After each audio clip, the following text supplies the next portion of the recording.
ఆదికాండము 37వ అధ్యాయాన్ని అంతా చదువుతున్నాం. అందరు చదవండి నాతో పాటు ఈ అధ్యాయం అంతా చదువుతాం. 37వ అధ్యాయం, ఆదికాండము 37వ అధ్యాయం. యాకోబు తన తండ్రి పరదేశవాసిగా ఉండిన కనాను దేశములో నివసించెను. యాకోబు వంశావళి ఇది. యోసేపు 17 ఏండ్ల వాడై తన సహోదరులతో కూడా మందను మేపుచుండెను. అతడు చిన్నవాడై తన తండ్రి భార్యలైన బిల్హా కుమారుల యొద్దను జిల్పా కుమారుల యొద్దను ఉండెను. అప్పుడు యోసేపు వారి చెడుతనమును గూర్చిన సమాచారము వారి తండ్రి యొద్దకు తెచ్చుచుండువాడు. మరియు యోసేపు ఇశ్రాయేలు వృద్ధాప్యమందు పుట్టిన కుమారుడు గనుక తన కుమారులందరికంటే ఎక్కువగా అతని ప్రేమించి అతని కొరకు విచిత్రమైన నిలువుటంగి కుట్టించెను. అతని సహోదరులు తమ తండ్రి అతనిని తమ అందరికంటే ఎక్కువగా ప్రేమించుట చూచినప్పుడు వారు అతని మీద పగబట్టి అతనిని క్షేమ సమాచారమైనను అడగలేకపోయిరి. యోసేపు ఒక కలగని తన సహోదరులతో అది తెలియచెప్పగా వారు అతని మీద మరి పగబట్టిరి. అతడు వారిని చూచి, నేను కనిన ఈ కలను మీరు దయచేసి వినుడి. అదేమనగా, మనము చేనిలో పనలు కట్టుచుంటిమి. నా పన లేచి నిలుచుండగా మీ పనలు నా పనను చుట్టుకొని నా పనకు సాష్టాంగపడినని చెప్పెను. అందుకు అతని సహోదరులు, నీవు నిశ్చయముగా మమ్ము నేలెదవా, మా మీద నీవు అధికారి వగుదువా అని అతనితో చెప్పి అతని కలలను బట్టి అతని మాటలను బట్టి అతని మీద మరింత పగబట్టిరి. అతడు ఇంకొక కలగని తన సహోదరులకు తెలియజేసి, ఇదిగో నేను మరి ఒక కలగంటిని.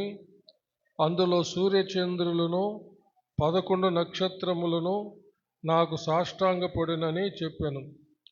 అతడు తన తండ్రితోనూ తన సహోదరులతోనూ అది తెలియజెప్పినప్పుడు అతని తండ్రి అతనితో, నీవు కనిన ఈ కల ఏమిటి? నేను నీ తల్లియు నీ సహోదరులను నిశ్చయముగా వచ్చి నీకు సాష్టాంగపడుదమా అని అతనిని గద్దించెను. అతని సహోదరులు అతని యందు అసూయపడిరి. అయితే అతని తండ్రి ఆ మాట జ్ఞాపకముంచుకొనెను. అతని సహోదరులు షెకెములో తమ తండ్రి మందను మేపుటకు వెళ్ళిరి. అప్పుడు ఇశ్రాయేలు యోసేపును చూచి, నీ సహోదరులు షెకెములో మంద మేపుచున్నారు, నిన్ను వారి యొద్దకు పంపేదను రమ్మన్నప్పుడు అతడు మంచిదని అతనితో చెప్పెను. అప్పుడు అతడు, నీవు వెళ్ళి నీ సహోదరుల క్షేమమును మంద క్షేమమును తెలుసుకొని నాకు వర్తమానము తెమ్మని అతనితో చెప్పి హెబ్రోను లోయలో నుండి అతనిని పంపెను. అతడు షెకెమునకు వచ్చెను.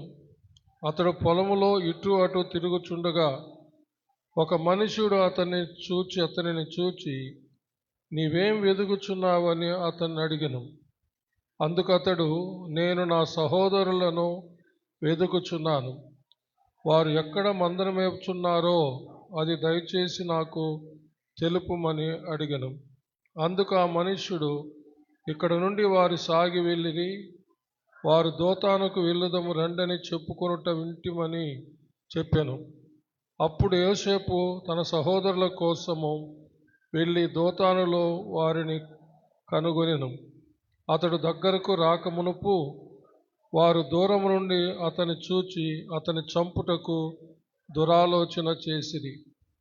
వారు, ఇదిగో ఈ కలలో కనువాడు వచ్చుచున్నాడు, వీని చంపి ఇక్కడనున్న ఒక గుంటలో పారవేసి దుష్టమృగము వీని తినివేసినని చెప్పుదము.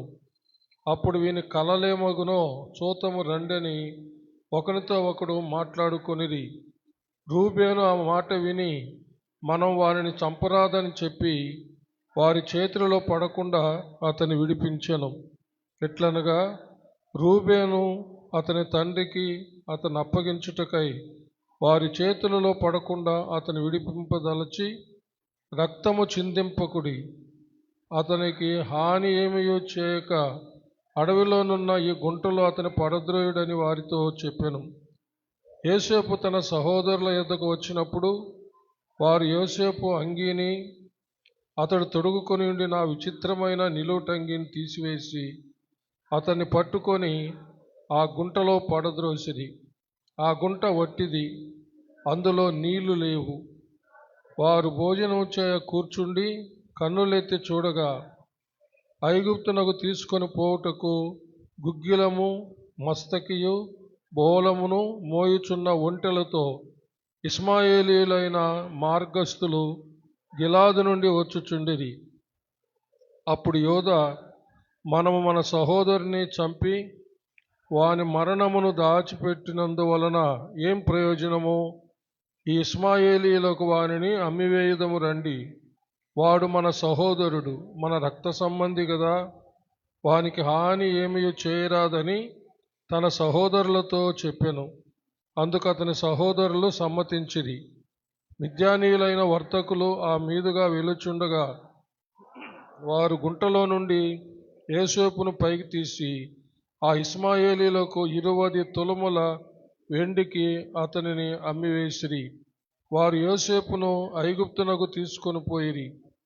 రూబేను ఆ గుంటకు తిరిగి వచ్చినప్పుడు యోసేపు గుంటలో లేకపోగా అతడు తన బట్టలు చింపుకొని తన సహోదరుల యొద్దకు తిరిగి వెళ్ళి, చిన్నవాడు లేడే, అయ్యో నేనెక్కడికి పోవుదుననగా వారు యోసేపు అంగీని తీసుకొని ఒక మేక పిల్లను చంపి దాని రక్తములో ఆ అంగీ ముంచి ఆ విచిత్రమైన నిలువుటంగిని పంపగా వారు తండ్రి యొద్దకు దాన్ని తెచ్చి, ఇది మాకు దొరికెను, ఇది నీ కుమారుని అంగియో అవునో కాదో గుర్తు పట్టుమని చెప్పిరి. అతడు దాన్ని గుర్తుపట్టి, ఈ అంగి నా కుమారునిదే, దుష్టమృగము వారిని తినివేసెను, యోసేపు నిశ్చయముగా చేల్చబడెను అనెను. యాకోబు తన బట్టలు చింపుకొని తన నడుమున గోనెపట్ట కట్టుకొని అనేక దినములు తన కుమారుని నిమిత్తము అంగలార్చుచుండగా అతని కుమారులందరూ అతని కుమార్తెలందరూ అతని ఓదార్చుటకు యత్నము చేసిరి. అయితే అతడు ఓదార్పు పొందనొల్లక, నేను అంగలార్చుచు మృతుల లోకమునకు నా కుమారుని యొద్దకు వెళ్ళేదనని చెప్పి అతని తండ్రి అతన్ని తీసుకొని పోయి అతని తండ్రి అతని కోసం ఏడ్చెను. మిద్యానీయులు ఐగుప్తునకు అతన్ని తీసుకొని పోయి ఫరో యొక్క ఉద్యోగస్తుడును రాజ సంరక్షక సేనాధిపతినైన పోతీఫరునకు అతనిని అమ్మివేసిరి. దేవుడు తన పరిశుద్ధ వాక్యమును మన ఆత్మీయ మేళ నిమిత్తమై మన వెనుకలో దీవించునుగాక. దయచేసి కూర్చోండి.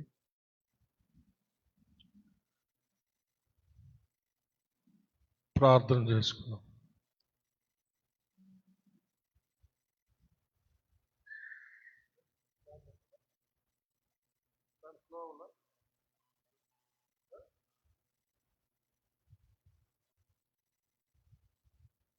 ప్రార్థన చేసుకున్నాం.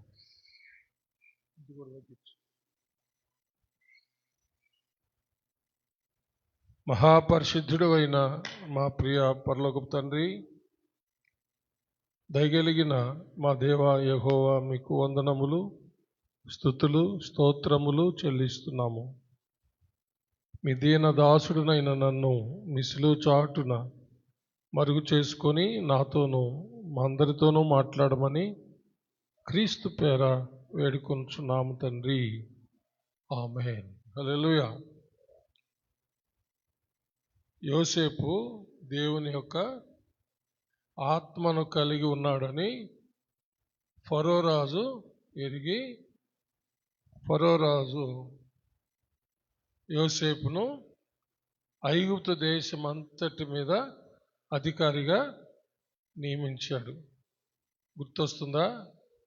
హలో, పోయిన వారం మనం మాట్లాడుకున్న విషయం గుర్తొస్తుందా? హల్లెలూయా. ఎవరు ఎరిగాడు? యోసేపు దేవుని ఆత్మ కలిగిన వాడని ఎవరు ఎరిగారు?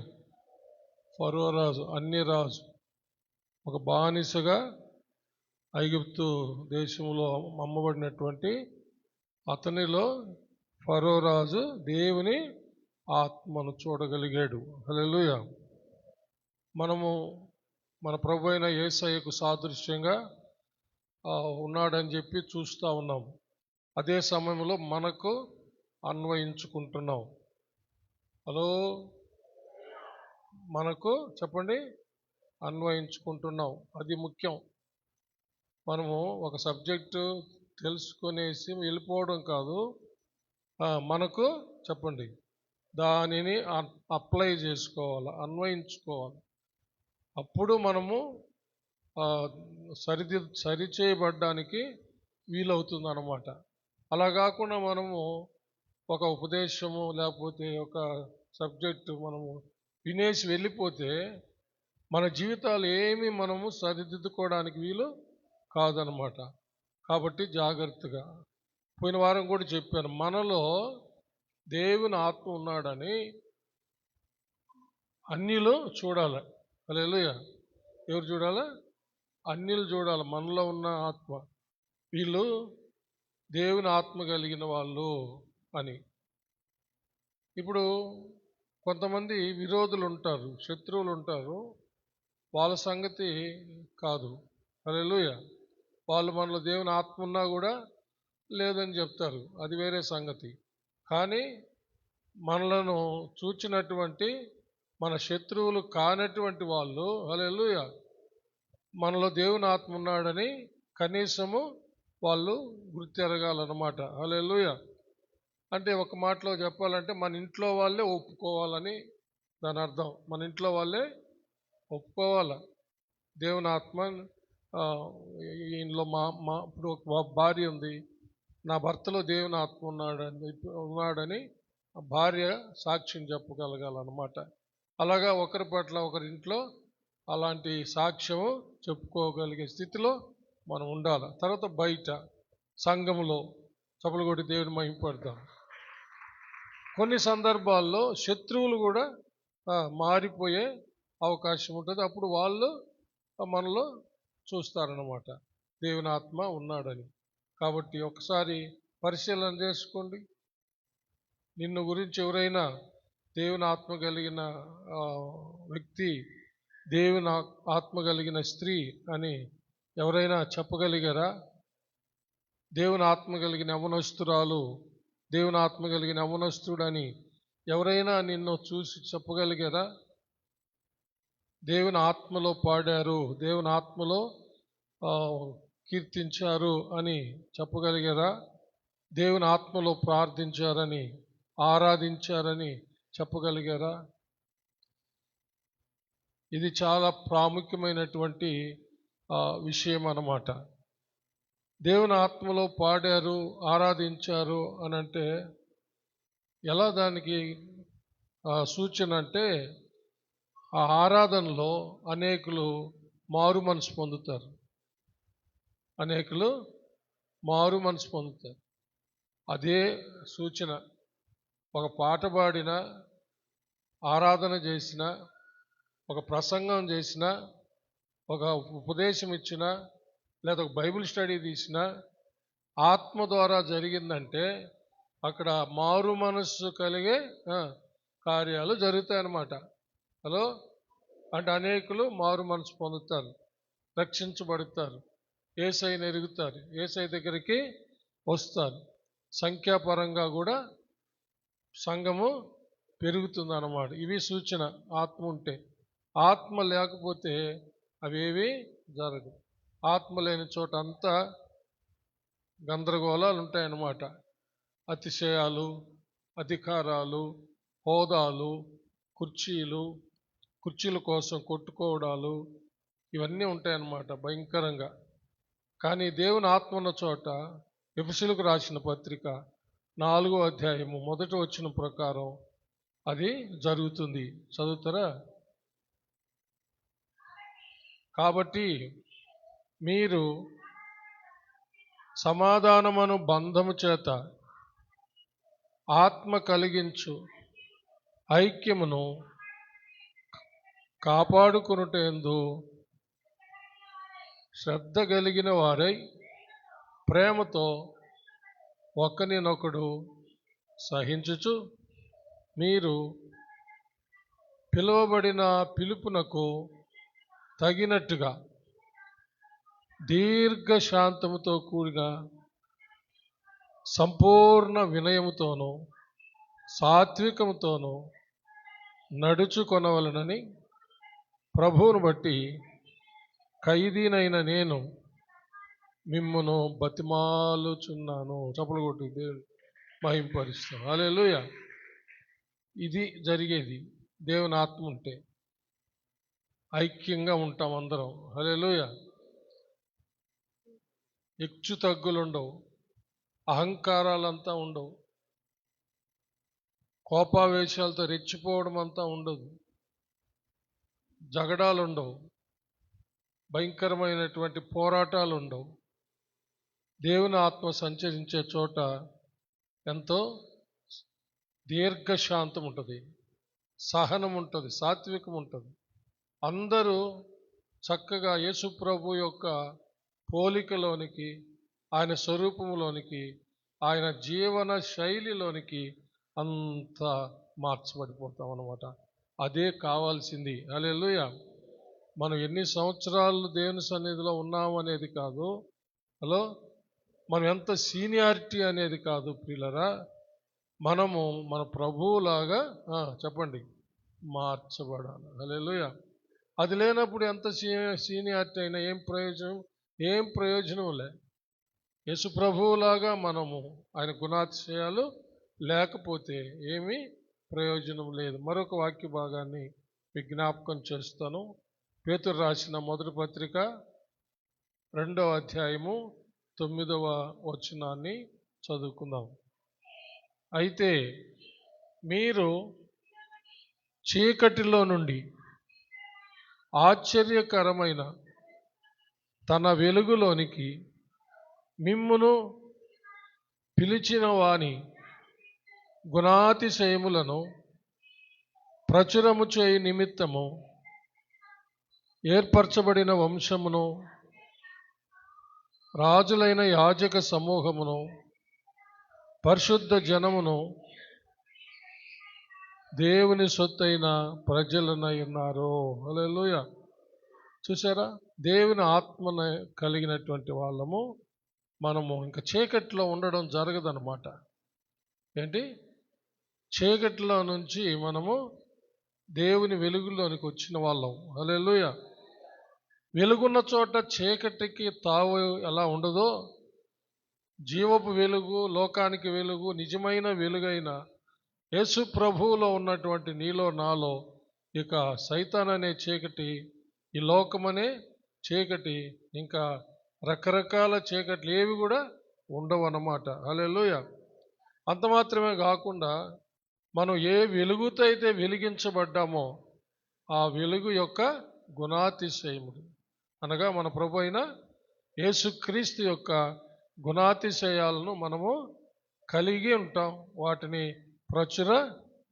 పరుస్తాం.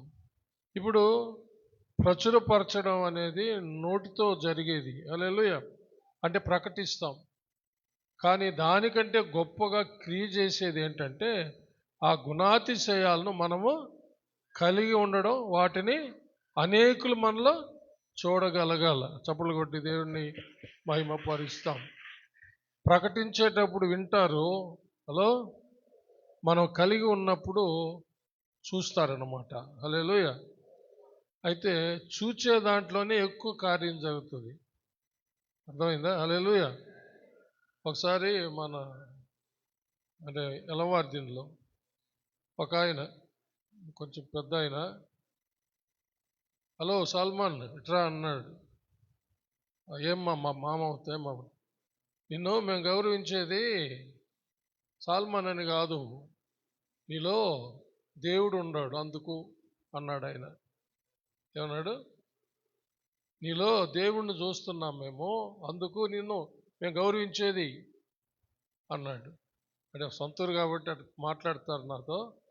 ఒక ఆయన అన్నాడు, అయితే నన్ను గురించి నేను చెప్పుకునేది కాదు, ఆయన అన్నాడు, నేను అనమన్నా అనలా, ఆయన పిలిచాడు, నేను పోతా ఉంటే.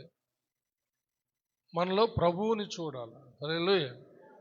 అర్థమైంది ఎందుకు చెప్తున్నాను నేను? మనలో మనం ప్రకటించేటప్పుడు వింటారు, మనం కలిగి ఉన్నప్పుడు చూస్తారు ప్రియులారా. హల్లెలూయా. కాబట్టి ఆయన గుణాతిశయములను మనము ప్రచురించడమే కాకుండా వాటిని కలిగి ఉంటాం. పరిశుద్ధాత్మ అభిషేకంలో ఉంటే మనము మన యొక్క ఈ సంవత్సరం వాగ్దానంలోంచి ఆత్మ యొక్క చర్యలను మనము ధ్యానిస్తూ ఉన్నాం. దేవుని ఆత్మ ఏం చేశాడు, ఏం చేస్తూ ఉన్నాడు, దేవుని ఆత్మను కలిగిన వాళ్ళు ఏం చేస్తారు, ఎలా ఉంటారు అనేవి మనం నేర్చుకుంటున్నాం. వాటిని మనము అప్లై చేసుకుంటా ఉన్నాం. ఇప్పుడు యేషోబుని గురించి మరికొన్ని విషయాలు ఈరోజు మీకు జ్ఞాపకం చేస్తాను. పోయిన వారం చాలా విషయాలు జ్ఞాపకం చేశాను, ఈరోజు కొన్ని విషయాలు జ్ఞాపకం చేస్తాను. 3వ వచనం 37, ఆదికాండం 37 3వ వచనం. మరియు యోసేపు ఇశ్రాయేలు వృద్ధాప్యమందు పుట్టిన కుమారుడు గనుక తన కుమారులందరికంటే ఎక్కువగా అతన్ని ప్రేమించి అతని కొరకు విచిత్రమైన నిలువుటంగి కుట్టించెను. హల్లెలూయా. దేవునికి మహిమ కలుగును గాక. ఇది ఏం జ్ఞాపకం చేస్తుంది చెప్పండి? ఈయన నా ప్రియమైన కుమారుడు, ఈయన యందు నేను ఆనందిస్తూ ఉన్నాను అని. అంటే యోసేపు యేసు ప్రభువుకి సూచనగా ఉన్నాడు అన్నమాట. హల్లెలూయా. యాకోబు ఎంతగానో ప్రేమించాడు ఎవరిని? యాకోబు ఎంతగానో ప్రేమించాడు ఎవరిని? యోసేపుని. తండ్రి అయిన దేవుడు తన కుమారుణ్ణి ఎంతగానో ప్రేమించాడు. దానికి రుజువుగా ప్రభువే తండ్రే మాట్లాడాడు. బాప్తిస్మం తీసుకొని ఒడ్డుకు వచ్చినప్పుడు, ఈయన నా ప్రియమైన కుమారుడు, ఈయన యందు నేను ఆనందిస్తూ ఉన్నాను. హల్లెలూయా. యాకోబు యోసేపు నందు ఆనందిస్తే తండ్రి అయిన దేవుడు తన ఏకైక కుమారుడైన యేసు ప్రభు నందు ఆనందించాడు. ఇప్పుడు మనం అప్లై చేసుకోవాలనుకుంటున్నాం కదా. ఇప్పుడు మనం పోల్చుకొని మాట్లాడదామా? నిన్ను బట్టి దేవుడు ఆనందిస్తున్నాడా? నన్ను బట్టి దేవుడు ఆనందిస్తున్నాడా? హలో, మనం ప్రశ్నించుకోవాలా. ఒకసారి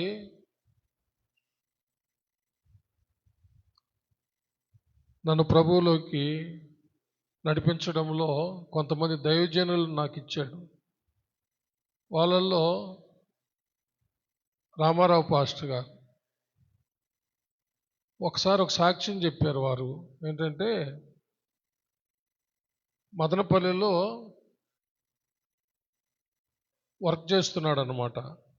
అక్కడి నుంచి నెల్లూరు ట్రాన్స్ఫర్ అయితే నెల్లూరుకు వచ్చి టెలిఫోన్ డిపార్ట్మెంట్లో పనిచేస్తూ అక్కడక్కడ సేవకు పిలిస్తే సేవ చేస్తూ చాలా ఆనందిస్తూ ఉన్నాడంట. బాగా అందరూ వాడుకుంటా ఉన్నారు. అంటే శాండీ నాయన వాళ్ళ ద్వారా అభిషేకించబడిన వాళ్ళు అన్నమాట. వీళ్ళంతా మొట్టమొదటి బ్యాచ్. వాళ్ళలో రామారావు అన్న కూడా ఉన్నాడు అనమాట.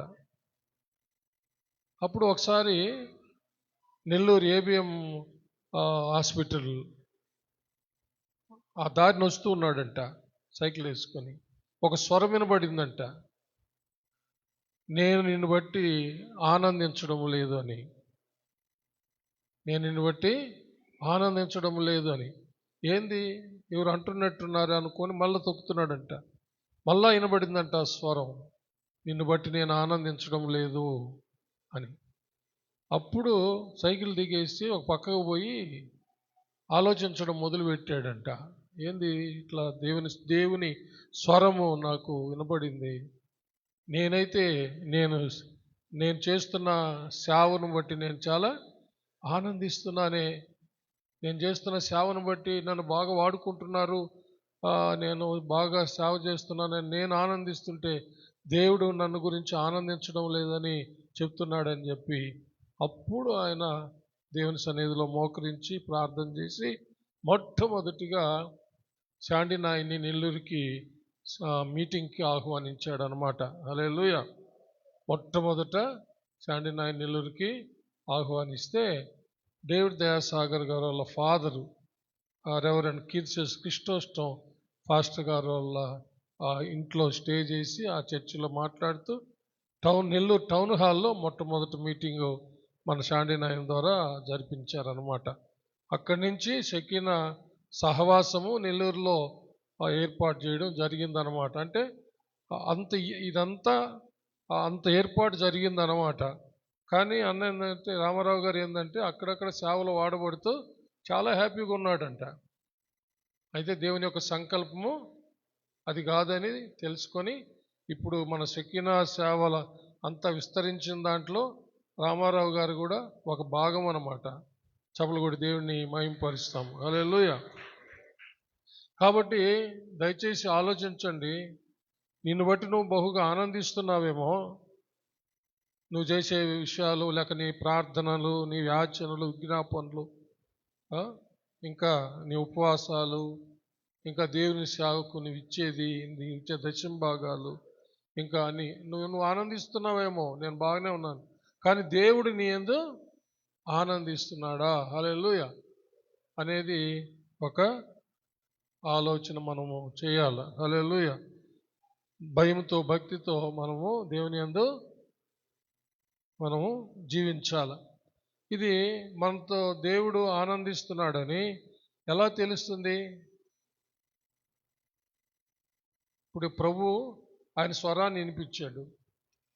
దైవజనుల ద్వారా తప్పకుండా నీ యొక్క జీవితాన్ని గురించి తప్పకుండా బలపరుస్తాడు అనమాట. ఏదో ఒక సమయంలో నువ్వు ప్రశంసలు అందుకుంటావు.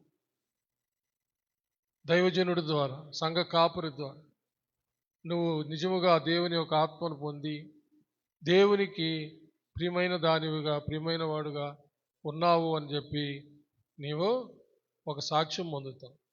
సంఘములో, ఇంట్లో నీ కుటుంబ సభ్యులే చెప్తారనమాట, నీవు దేవునికి ప్రియమైన దానివి, ప్రియమైన వాడివి అని.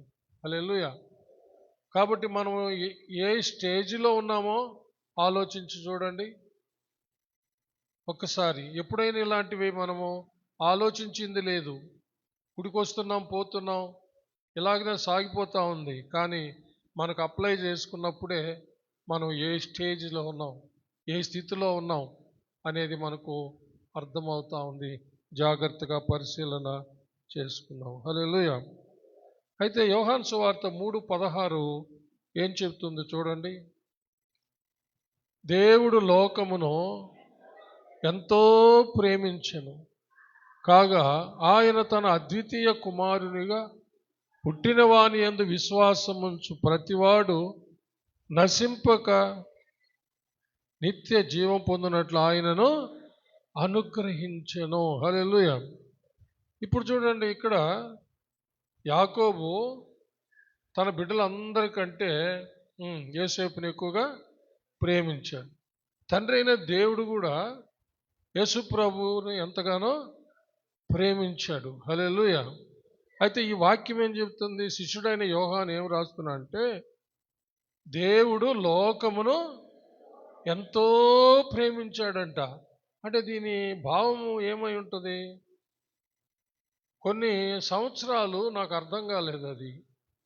దేవుడు లోకమును ఎంతో ప్రేమించాడంటే అది ఒక క్వాంటిటీయా లేకపోతే ఒక కొలత అనేది నాకు అర్థం కాలేదు. అంటే ఒక కొలతను బట్టి చెప్తున్నాడా, లేకపోతే ఒక మాస్, ఒక క్వాంటిటీని గురించి చెప్తున్నాడా, లేకపోతే ఏందని? కొంతకాలం తర్వాత నాకు అర్థమైంది ఏంటంటే, హల్లెలూయా, తన కుమారుని కంటే ఎక్కువగా లోకాన్నే ప్రేమించాడని. ఏంది? మీకు అర్థం కాదు, మీరు చప్పట్లు కొట్టమంటే కొడతారు. మీకు ఈ విషయం అర్థమై ఉంటే మీరు ఎప్పుడో చప్పట్లు కొట్టేసి ఉంటారు ఇప్పటికీ. కానీ అర్థం కాల. దేవుడు లోకమును ఎంతో ప్రేమించను అంటే తను ఎంతో ప్రేమించే తన కుమారుడు కంటే నిన్ను నన్నే మనలను ప్రేమించాడు. ఇప్పుడైనా అర్థమైందా? కాస్త అర్థం చేసుకోవడానికి ప్రయత్నించండి. దేవుడు లోకమును ఎంతో ప్రేమించాడంటే తను ఎంతో ప్రేమించే తన కుమారుని కంటే ఈ లోకాన్నే ప్రేమించాడు. ఈ లోకం అంటే ఈ లోకంలో ఉన్నది నువ్వు, నేను, మనం. అది ఎలా రుజువు అంటే ఈ లోకం కోసం తను ఎంతో ప్రేమించే కుమారుణ్ణే ఇచ్చేసాడు కదా, అదేనమాట. అది అర్థం కావడానికి కొన్ని సంవత్సరాలు పట్టింది నాకు. చప్పలు కొట్టండి, దేవుని మహిమపడదాం. అలాగని తన కుమారుణ్ణి వదిలిపెట్టలా. సమాధిలో 3వ దినాన సమాధిలో నుంచి లేపాడు తన ఆత్మను పంపి దేవుడు కదా. రోమాపత్రిక 8వ అధ్యాయం 11వ వచనం చదివితే ఆ విషయం రాయబడింది. చూడండి, రోమాపత్రిక 8:11వ వచనం. మృతులలో నుండి యేసును లేపిన వాని ఆత్మ. ఆడ కాపండి. మృతులలో నుండి యేసును లేపిన వాని ఆత్మ. హల్లెలూయా. చూసారా, మృతుల్లో నుంచి యేసు ప్రభువును లేపిన దేవుని ఆత్మ. హల్లెలూయా. కాబట్టి దేవుడు తను ఎంతో ప్రేమించినటువంటి తన కుమారుని కంటే ఎక్కువగా నిన్ను నన్నే ప్రేమించి నీ కొరకు నా కొరకు ఈ లోకమంతటి కొరకు తన కుమారుణ్ణి బలిగా అర్పించాడు. అయినా తన కుమారుణ్ణి సమాధిలో మృతులలో వదిలిపెట్ల తన ఆత్మను పంపి మృతుల్లో నుంచి లేపాడు. హల్లెలూయా. చప్పలు కొట్టి దేవుని మహిమపడతాం. Praise the lord. చూసారా? హల్లెలూయా. చదువుమా. అలాగూ క్రీస్తును మృతుల్లో నుంచి లేపినటువంటి దేవుని ఆత్మ మీలో నివసించిన ఎడల మృతులలో నుండి క్రీస్తు యేసును లేపినవాడు మరణమునకు లోనైన మీ శరీరములను కూడా మీలో నివసించుచున్న తన ఆత్మ ద్వారా జీవింపచేయను. చూసారా? హల్లెలూయా. మనకు కూడా రేపు పునరుద్ధానం అదే. మనం కూడా చనిపోయిన తర్వాత లేచేది యేసు ప్రభువును ఏ ఆత్మ అయితే లేపిందో అదే ఆత్మ, అంటే దేవుని ఆత్మ. హల్లెలూయా. చూసారా?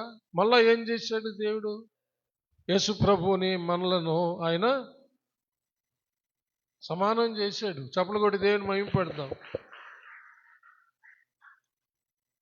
దేవుని ఆత్మను పంపి మృతుల్లో నుంచి లేపే విషయంలో యేసయ్యను మనలను సమానం చేశాడు. ఆయన ఎలాగైతే పునరుద్ధానుడయ్యాడో అదేవిధంగా ఆయన యందు ఆయన ఆత్మ వలన నీవు నేను మనం కూడా పునరుద్ధానము చెందబోతున్నాము. హల్లెలూయా. ఎంత గొప్ప ధన్యత కదా. హల్లెలూయా. దేవుని ఆత్మను కలిగి ఉన్నప్పుడు. కాబట్టి యోసేపును యాకోబు ఎంతగానో ప్రేమించాడని ఇక్కడ రాయడంలో ఉద్దేశము అదే. హల్లెలూయా. తర్వాత 3వ వచనం చివరి భాగంలో ఒక మాట రాయబడింది. అతని కొరకు విచిత్రమైన నిలువు టంగి ఒకటి కుట్టించాడంట. హల్లెలూయా. అతని కొరకు ఒక నిలువు అంగీ కుట్టించాడంట. ఎవరు? యోసేపుకి వాళ్ళ నాయన యాకోబు. మార్కు సువార్త 9వ అధ్యాయంలో మార్కు సువార్త 9వ అధ్యాయంలో యేసు ప్రభువుకి ఒక కుట్టు లేని అంగి వచ్చేసింది. కుట్టు లేని అంగి. ఈ భూమి మీద వేసుకుంటున్న అంగీలు కాకుండా ఆయన అంగి కుట్టు లేని అంగీగా అది మారిపోయింది అన్నమాట. అది ఎక్కడి నుంచి వచ్చింది? అది పరలోకపు తండ్రి దగ్గర నుంచి వచ్చిందన్నమాట. హల్లెలూయా, దేవునికి మహిమ కలుగును గాక. చూడండి, 9వ అధ్యాయము 2వ వచనం నుంచి చదువుతాం. 6 దినములైన తరువాత యేసు పేతురును, యాకోబును, యోహానును మాత్రం వెంటబెట్టుకొని ఎత్తైన ఒక కొండ మీదకి ఏకాంతముగా వారిని తోడుకొని పోయి వారి ఎదుట రూపాంతరం పొందెను. అంతలో ఆయన వస్త్రములు ప్రకాశమానమైనవియు మిగుల తెల్లవియు ఆయను. లోకమందు ఏ చాకలియో అంత తెల్లగా చలువ చేయలేడు. హల్లెలూయా, దేవునికి మహిమ కలుగును గాక. ఈ అంగి ఎక్కడిది? ఇది దేవుడు అనుగ్రహించాడు యేసయ్యకి. చప్పలు కూడా దేవుని మహిమ పడదాం. Praise the lord. ఇది ఎవరు అనుగ్రహించారు? దేవుడు. యోసేపుకి ఎవరు కుట్టించారు? యాకోబు తండ్రి. హల్లెలూయా. ఏదెన్ తోటలో అవ్వాదాముకి ఎవరు కుట్టించారు? దేవుడే, తండ్రి అయిన దేవుడు. హల్లెలూయా. ఇక్కడ యేసు ప్రభువుకి ఒక విచిత్రమైన అంగి. ఏ చాకలి కూడా అంత తెల్లగా ఉతకలేడంట. అంత తెల్లని ఒక అంగి. అంత మాత్రం కాదు, కుట్టు లేనటువంటి అంగి అనమాట. కుట్టులు లేవన్నమాట దానికి. అది ఎట్లా తెలిసింది? ప్రభువుని సిలువేసినప్పుడు అంగిని వాళ్ళు తీసుకున్నారు. అంగిని తీసినప్పుడు వాళ్ళు దాన్ని పంచుకునేటప్పుడు దాన్ని ముక్కలు చేయడానికి వీలుగాక అది కుట్టు లేనందువల్ల దాన్ని చీట్లు వేసుకొని పంచుకున్నారంట. హల్లెలూయా. మత్తయి సువార్తలోకి రండి.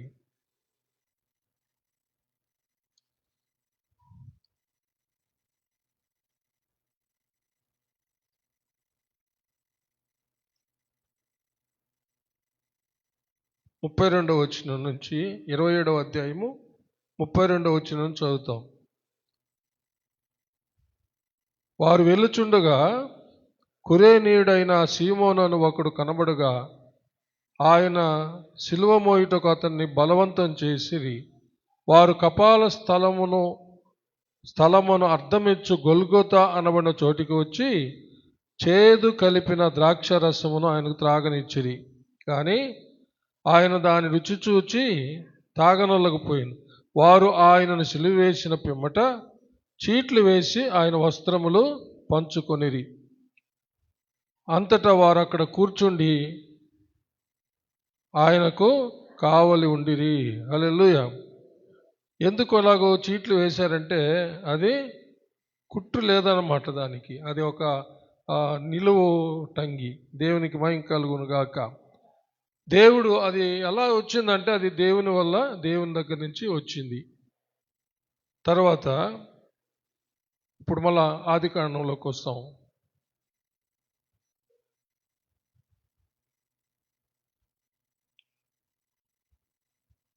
4వ వచనం.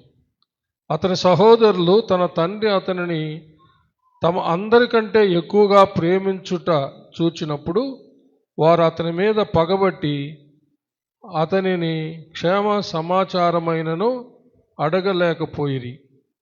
యోసేపు ఒక కలగని తన సహోదరులతో అది తెలియచెప్పుగా వారు అతని మీద మరి పగబట్టిరి. యోసేపు మీద సహోదరులు పగబట్టారు. యోసేపుకు 2 కలలు వచ్చాయి. ఆ 2 కలలు వారికి చెప్పాడు.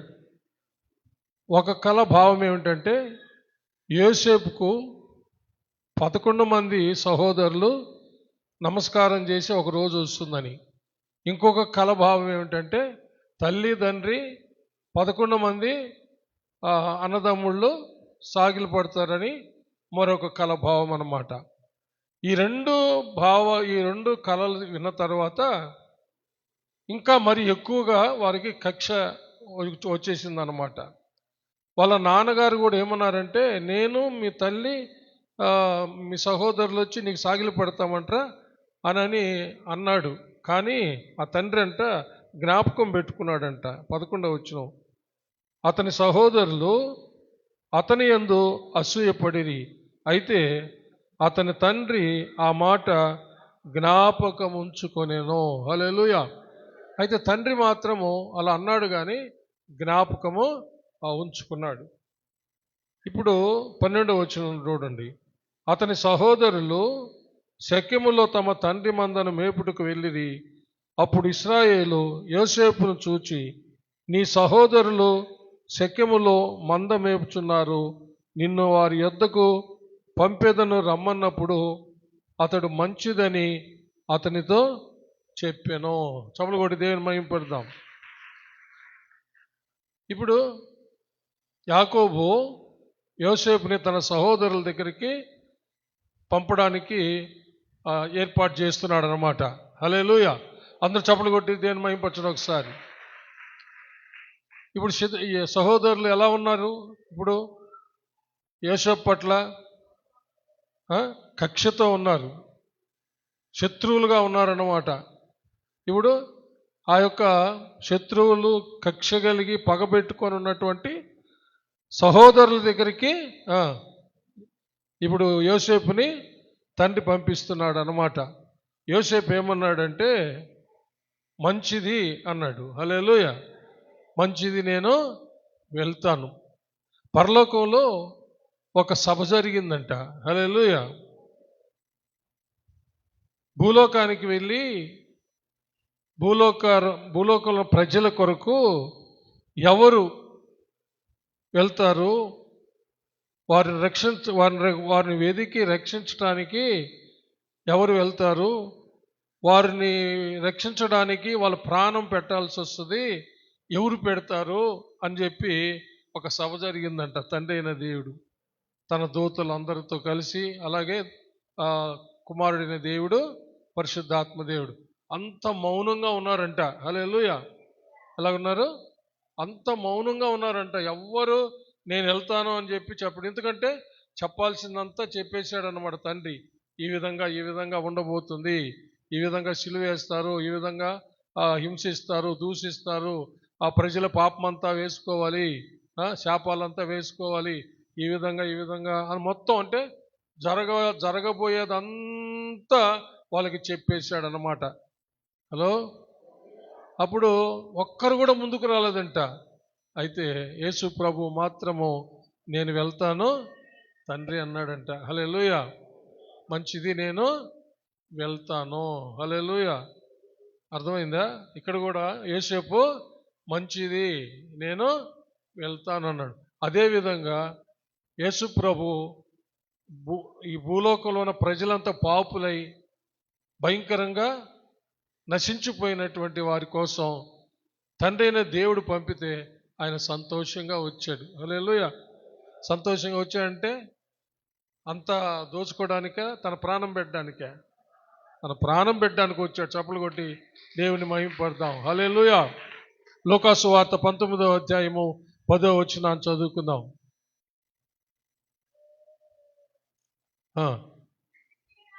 నశించిన దానిని వెదకి రక్షించుటకు మనుష్య కుమారుడు వచ్చునని అతనితో చెప్పాను. చూసారా? నశించిన దానిని వెదకి రక్షించుటకు మనుష్య కుమారుడు వచ్చాడు అంటే ఆయన ఇష్టపడి వచ్చాడు.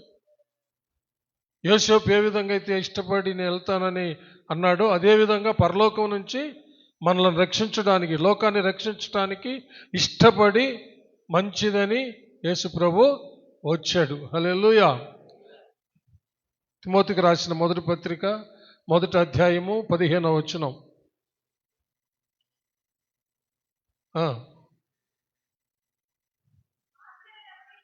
పాపులను రక్షించుటకు క్రీస్తు యేసు లోకమునకు వచ్చినను వాక్యము నమ్మదగినది, పూర్ణ అంగీకారమునకు యోగ్యమైనది ఉన్నది. చప్పలు కొట్టి దేవుని మహిమపడదాం. చూసారా, పాపులను రక్షించుటకు క్రీస్తు యేసు లోకమునకు వచ్చాడు. అంటే తండ్రి సెలవిచ్చిన ప్రకారము ఆయన వచ్చాడన్నమాట. అంటే ఆయన ఒప్పుకున్నాడు దానికి. యోసేపు ఎలాగైతే తన సహోదరుల దగ్గరికి వెళ్తానని తండ్రికి చెప్పాడు, మంచిది అన్నాడో, అదేవిధంగా మంచిది నాయనా నేను వెళ్తాను, హల్లెలూయా, భూలోకానికి వెళ్తాను, ప్రజలను రక్షించడానికి నా ప్రాణాన్ని నేను త్యాగం చేస్తాను, హల్లెలూయా, శ్రమపడతాను, కష్టపడతాను, వాళ్ళు దూషించబడినా మీరు చెప్పిన దాన్నంతా నేను చేస్తాను. చప్పలు కొట్టాలి, హల్లెలూయా. అందుకనే కదా 6వ మాట సిలువలో సమాప్తమైందంటే తండ్రి చెప్పిందంతా పూర్తి చేశాడు, హల్లెలూయా. అది చేసిన తర్వాతే ఆత్మను తిరిగి తండ్రికి అప్పగించుకున్నాడు కదా. కాబట్టి అంతగా ఆయన చేశాడు అన్నమాట, హల్లెలూయా. రోమాపత్రిక 8వ అధ్యాయము 26వ వచనాన్ని ఒకసారి చదవండి.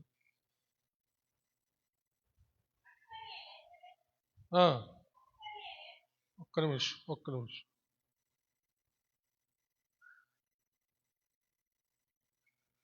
29వ వచనం చదవండి.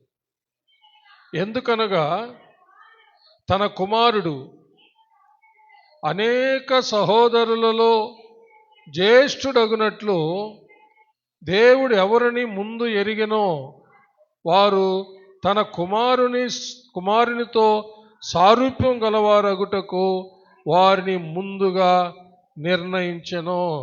చప్పట్లు కొట్టండి, హల్లెలూయా. చూసారా, యోసేపును తన సహోదరుల దగ్గరికి ఎలాగా పంపించాడో ఆ తండ్రి, ఈ లోకమంతా పాపులైనప్పటికీ ఏమంటున్నాడు, ఈ లోకంలో ఉన్న వాళ్ళందరూ పాపులైనప్పటికీ వాళ్ళని దేవుని కుమారులుగా చేయడానికి, వినండి, దేవుని కుమార్తెలుగా చేయడానికి, ఎప్పుడైతే దేవుని కుమారులుగా దేవుని కుమార్తెలుగా చేశాడో అప్పుడు యేసు ప్రభువుకి ఏమవుతాం మనం, సహోదరి. అదన్నమాట ఇక్కడ పౌలు గారు రాసేది. అర్థమైతే చప్పలు కొట్టండి, అర్థం కాకపోతే మళ్ళీ చెప్తాను, హల్లెలూయా. యేసు ప్రభు పాపుల కోసమే వచ్చాడు.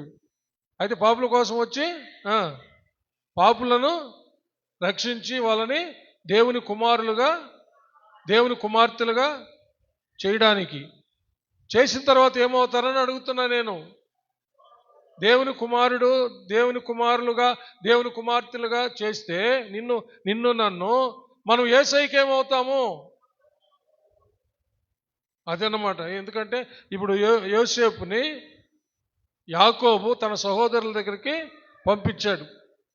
వాళ్ళు ఘోరమైన కక్షతో ఉన్నారు, పగతో ఉన్నారు, అంటే వాళ్ళు పాపుల లెక్క అంతే. అదేవిధంగా ఈ లోకంలో ఉన్న పాపులైనటువంటి నిన్ను నన్ను ప్రేమించి యేసు ప్రభువును పంపించాడు. అయితే మనం ఆయనకి ఎట్ట సహోదరులమైనాము, సహోదరులు ఆయన జ్యేష్ఠుడైనాడంట. అదే ఇక్కడ రాస్తున్నాడు. ఎందుకనగా తన కుమారుడు అనేక సహోదరులలో జ్యేష్ఠుడు అంటే పెద్దవాడు, జ్యేష్ఠుడగునట్లు దేవుడు ఎవరిని ముందుగా ఎరిగినో వారు తన కుమారునితో సారూప్యం గలవారగుటకు వారిని ముందుగా నిర్ణయించెను. చవులు కొట్టి దేవుడిని మహిమపరుస్తాం. కాబట్టి యేసుక్రీస్తు ద్వారా, మన ప్రభువైన యేసుక్రీస్తు ద్వారా, అనగా దేవుని యొక్క కుమారుని ద్వారా మనలను కూడా దేవునికి కుమారులుగా కుమార్తెలుగా చేసి, హల్లెలూయా, ఆయనకు క్రీస్తుకి సహోదరులుగా చేయబడ్డాం అన్నమాట. హల్లెలూయా. అంటే ఎంత కార్యాన్ని ఆ దేవుడు మన పట్ల ప్రేమతో చేశాడో అర్థమైందా? హల్లెలూయా.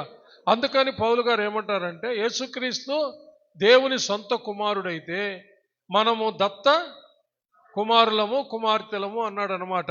అది కూడా ఈ అధ్యాయంలోనే రాశారు, చూడండి 15వ వచనం. ఏలయనగా మరలా భయపడుటకు మీరు దాస్యపు ఆత్మను పొందలేదు గాని దత్తపుత్రాత్మను పొందితిరి.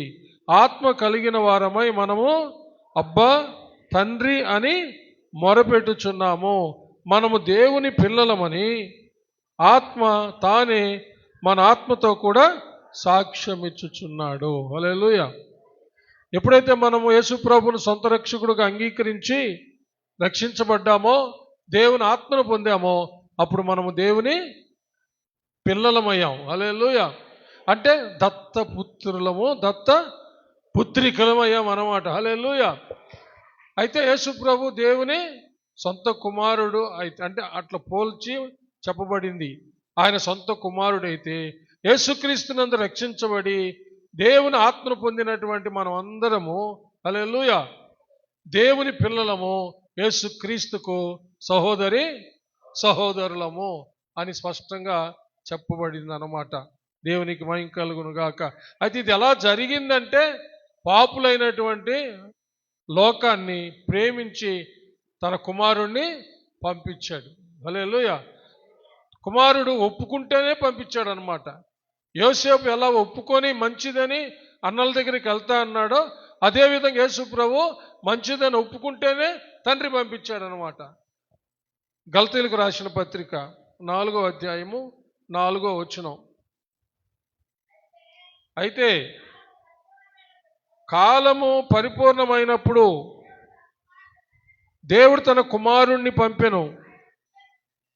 ఆయన స్త్రీ యందు పుట్టి మనము దత్తపుత్రులు కావాలనని ధర్మశాస్త్రమునకు లోబడి ఉన్న వారిని విమోచించుటకై ధర్మశాస్త్రమునకు లోబడిన వాడాయను.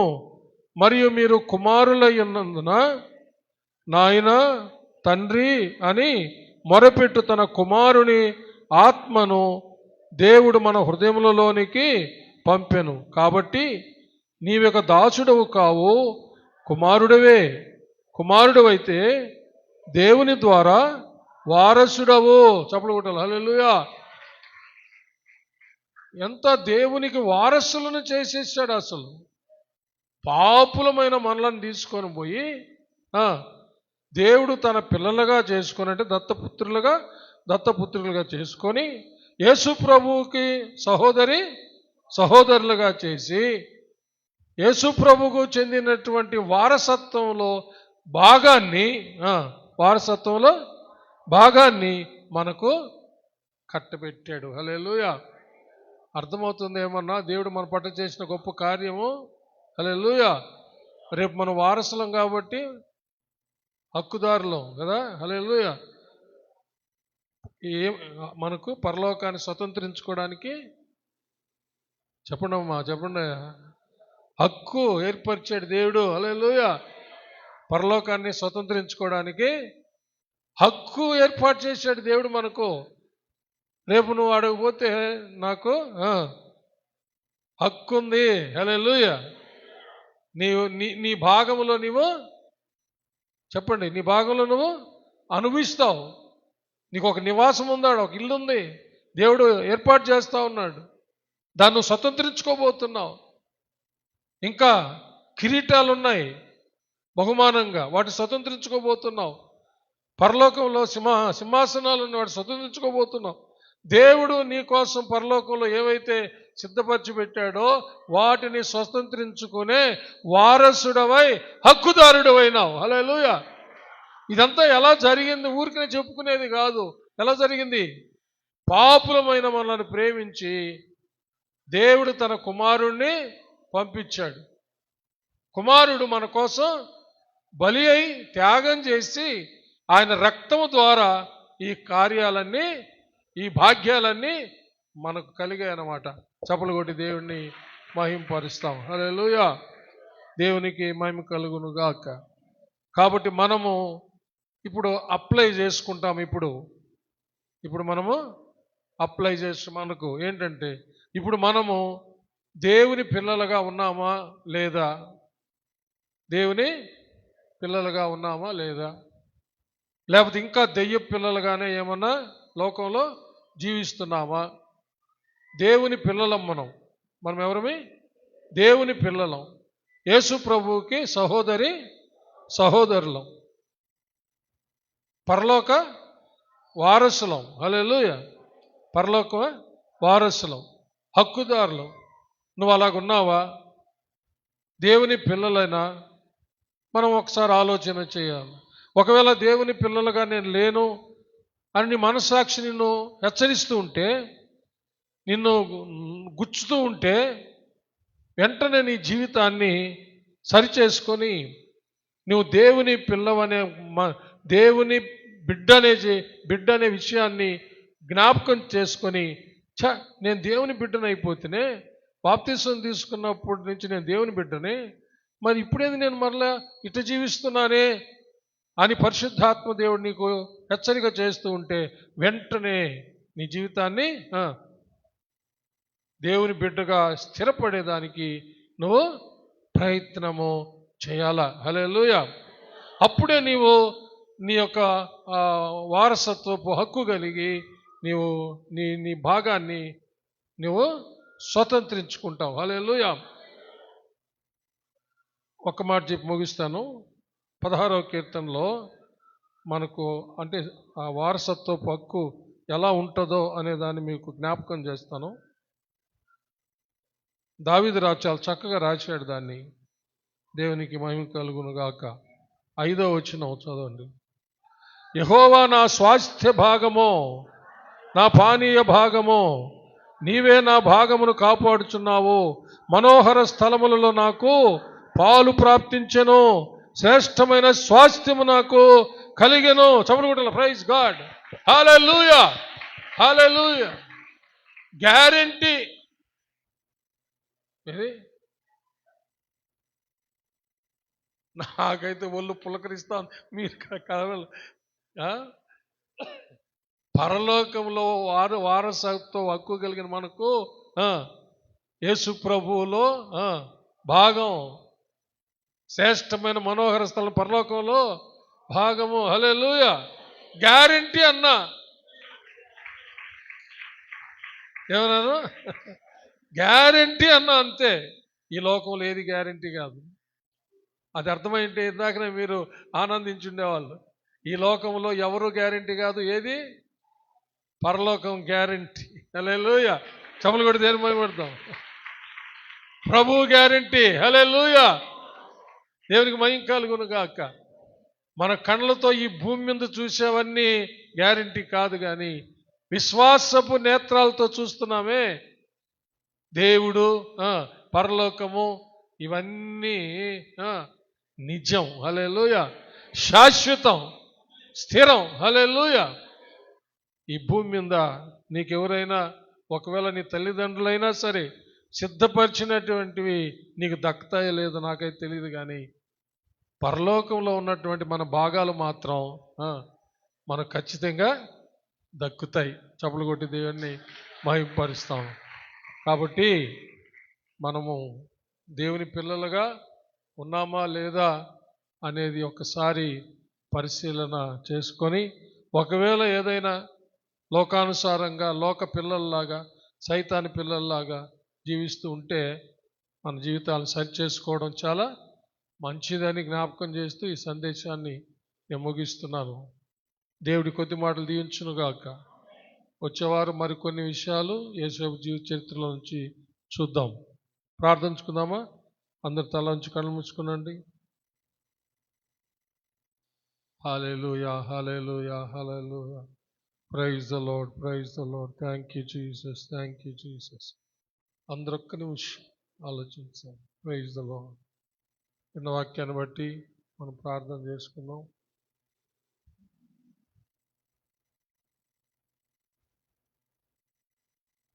Thank you Jesus.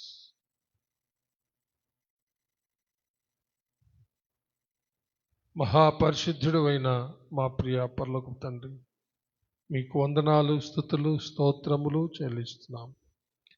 ఈ ఉదయకాలమున ప్రభువా, యోసేపు జీవిత చరిత్రల నుంచి మీ ప్రియకుమారుడు, మా ప్రియరక్షకుడైన యేసయ్యను మేము చూడడానికి, దర్శించుకోవడానికి, వాక్య ప్రత్యక్షతలో మీ కుమారుణ్ణి నాయన మిమ్మల్ని ఎరగడానికి మాకు ఇచ్చిన ధన్యత కొరకు స్తోత్రం నాయన. మా కోసం నాయన మీరు సిద్ధపరిచినటువంటివి నాయన, అవి కంటికి కనబడవు నాయన, అగోచరంగా ఉన్నాయి, కానీ శాశ్వతమైనవి నాయన. రూఢి అయినవి ప్రభువా మాకు పరలోకంలో మీరు సిద్ధపరిచి పెట్టారు. అయోగ్యత లేనటువంటి మాకు, పాపులమైన మమ్మల్ని ఎంతగానో ప్రేమించి మీ కుమారుని మా కొరకై దాని లోకానికి పంపి మీ కుమారుని శిలువ మరణ పునరుద్ధానాల ద్వారా ప్రభువా మాకు రక్షణ కలిగజేసి దేవా మీ పిల్లలుగా మాకు అధికారం ఇచ్చి మీ కుమారునితో సహోదరులుగా చేసి ఆయన మీ కుమారునితో పాటు పరలోక మనోహరమైన స్థలాల్లో మాకు స్వాస్థ్యాలు ఇచ్చి వాటిని మాకు నాయన స్వతంత్రింప చేస్తున్నందుకు స్తోత్రం చెల్లిస్తున్నాం ప్రభా. మేము నాయన మీ ఆత్మను కలిగిన వాళ్ళమై మిమ్మల్ని అబ్బా తండ్రి అని పిలుస్తూ ఆయన మీ అడుగు జాడల్లో నడుస్తూ మీకు ప్రియులైన పిల్లల వలె మేము జీవించడానికి మీ కృప మాకు దయచేయమని ప్రార్థిస్తున్నాం. ఈ సందేశం ద్వారా ఎంతమంది అయితే అవును కదా నేను బాప్తిసం తీసుకున్న రోజున దేవుని కుమారుణ్ణి దేవుని కుమార్తెనయ్యాను, దేవుని పిల్లలమయ్యాము. నిజంగా ఈరోజు దేవుని వాక్యం నాతో మాట్లాడింది. నేను దేవుని బిడ్డలుగా ఉండవలసిన నేను ఇంకా లోక బిడ్డలుగా, దెయ్యపు బిడ్డలుగా, సాతాను బిడ్డలుగా మాట్లాడుతున్నానా, చూస్తున్నానా, చేస్తున్నానా అని ఆలోచిస్తున్నటువంటి బిడ్డలు తమ జీవితాలు మీకు తిరిగి అప్పగించుకుంటుండగా దయతో వారిని నైనా క్షమించి వారిని మీ యొక్క పోలికలోనికి, మీ స్వరూపంలోనికి నాయన రూపించమని మనవి చేస్తున్నాం ప్రభా. ఇంకా నాయన మమ్మల్ని అందరినీ మీ ప్రియకుమారుడు మా ప్రియరక్షకుడు యేసుక్రీస్తు యొక్క సంపూర్ణతకు సమానమైన సంపూర్ణతలోనికి మమ్మల్ని మీ ఆత్మ ద్వారా ప్రభా చేస్తున్నందుకు స్తోత్రాలు చెల్లిస్తూ మమ్మల్ని అందరినీ మీ ఆత్మకు అప్పగించుకుంటూ మీ ప్రియకుమారుడు మా ప్రియరక్షకుడైన యేసయ్య ద్వారా అతి వినయంగా బతిమాలు వేడుకొంచున్నాము తండ్రి, ఆమేన్. నా ప్రాణమా యెహోవాను సన్నతించుము, నా అంతరంగముననున్న సమస్తమా ఆయన పరిశుద్ధ నామమును సన్నతించుము. నా ప్రాణమా యెహోవాను సన్నతించుము, ఆయన చేసిన ఉపకారములలో దేనిని మరువకుము. ఆమేన్. మన పరమ తండ్రి అయిన దేవుని ప్రేమ, కుమారుడైన యేసుక్రీస్తు ప్రభుల వారి యొక్క కృప, పరిశుద్ధాత్మ దేవుని అన్యోన్య సహవాసము, సన్నిధి, కాపుదల, భద్రత, నడిపింపు ఇప్పుడు ఎల్లప్పుడూ సదాకాలము మీకందరికను, మీ బిడ్డలకు, మీ బిడ్డల బిడ్డలకు, మీరు కలిగి ఉన్న సమస్తానికి తోడై దీవించి ఆశీర్వదించి కాచి కాపాడునుగాక. Amen, amen, amen. May God bless you all. Yesayya నామములో అందరికీ వందనాలు. ఒకరొకరు సమాధానం